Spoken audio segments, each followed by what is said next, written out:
The great hall of the crystalline palace was a symphony of subdued light and profound silence. The air, usually perfumed with the subtle pheromones of courtly intrigue, hung still and heavy. Before the dais, flanked by her fearsome royal guard, whose chitinous plates gleamed like oiled obsidian, stood the queen.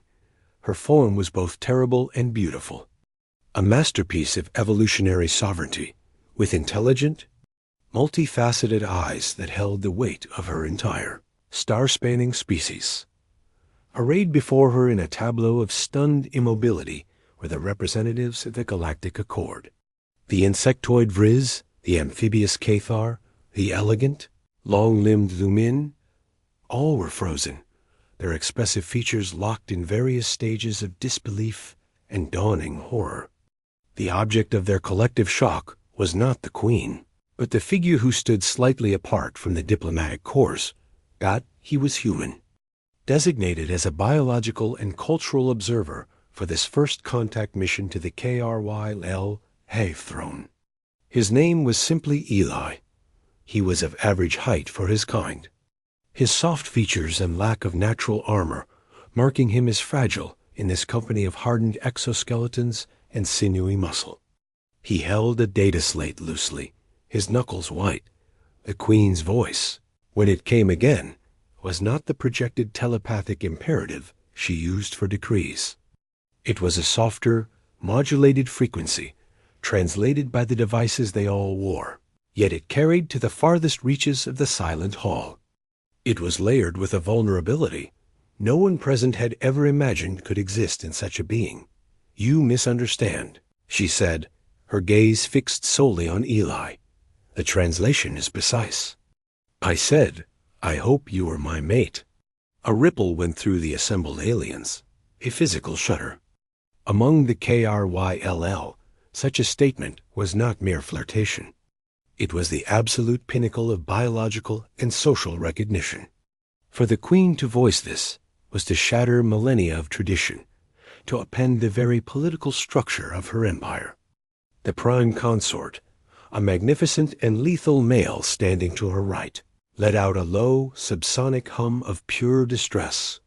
The human ambassador, a stern-faced woman with silver hair, found her voice first. "Your Majesty, this is unprecedented. Observer Eli is here under strict diplomatic protocols. His role is study, not communion," the queen finished, her eyes still on Eli. "I am aware of your protocols. I have studied your species since your ship entered our periphery.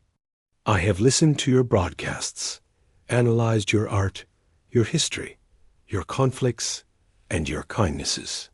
She took a single step forward, and her guard shifted nervously. "In all the annals of the KRYLL, our mates are chosen for genetic compatibility, for strategic advantage, for the strength of the hive. It is a calculated decision. It has always been so." She paused, and the silence deepened. "But then you came," she continued, her voice now a whisper that every translator strained to catch. "You, who stopped to watch a worker caste artisan repairing a luminous fungus on the palace wall. You, who asked it about its technique, not its efficiency. You, who offered a portion of your hydration to a juvenile guardian who had failed in a drill, seeing not failure, but exhaustion. You showed a curiosity without predation, a compassion without condescension.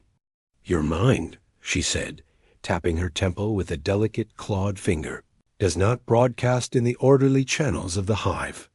It is a storm of colors, a cascade of contradictions. It is terrible and magnificent. It is lonely, like mine."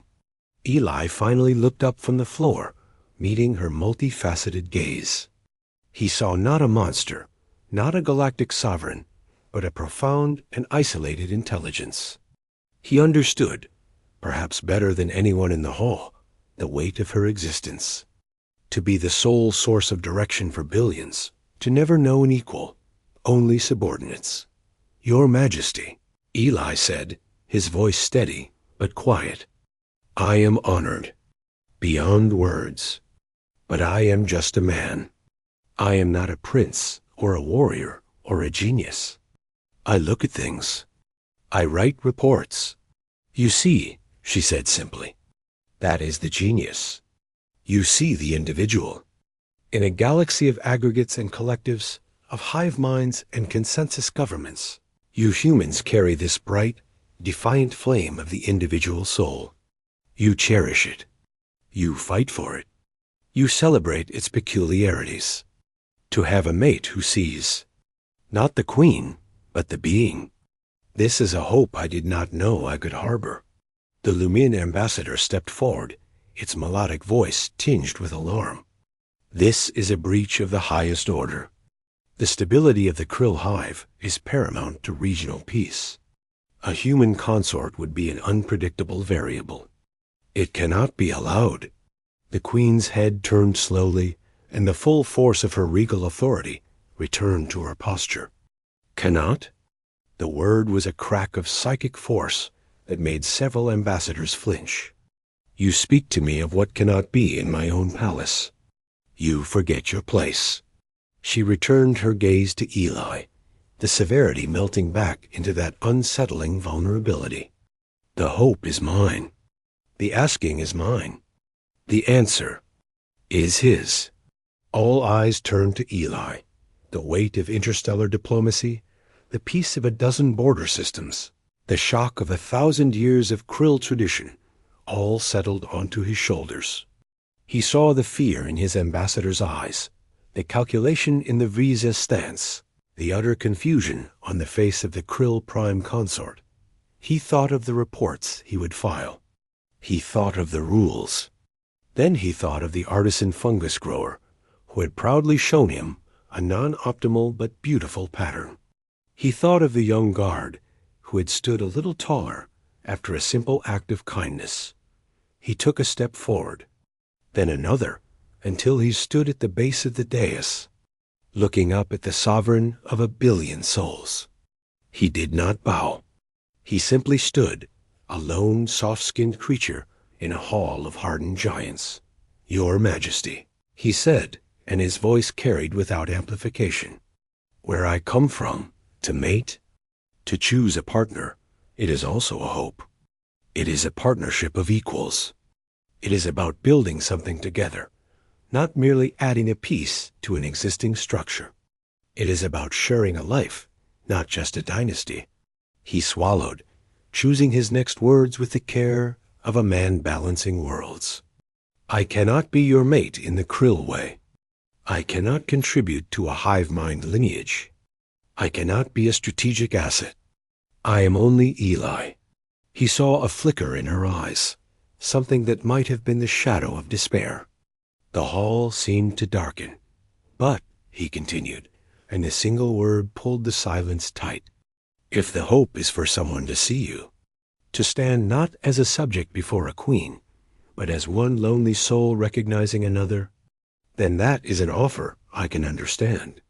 That is a hope I can share, not as a consort to the hive, but as a friend to its queen. The silence that followed was of a different quality. It was no longer shocked, but contemplative. The human ambassador let out a breath she didn't know she was holding. The prime consort's distressed hum softened into a note of confusion. The queen stared at him. For a long moment, she was utterly still. Then, a sound emerged from her. It was a soft, clicking, bubbling resonance that their translators did not parse. It was, Eli realized with a start, laughter. True, unfettered laughter. A friend, she repeated, the word strange and new in her mouth. An equal in spirit, if not in biology. A sharer of perspectives. She looked at the stunned ambassadors. You bring me treaties on resource allocations and border delineations.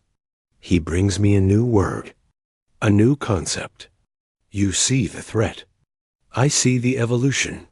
She descended the dais, her guards parting for her. She stopped before Eli, so close he could see the intricate, jewel-like patterns within her eyes. She did not touch him.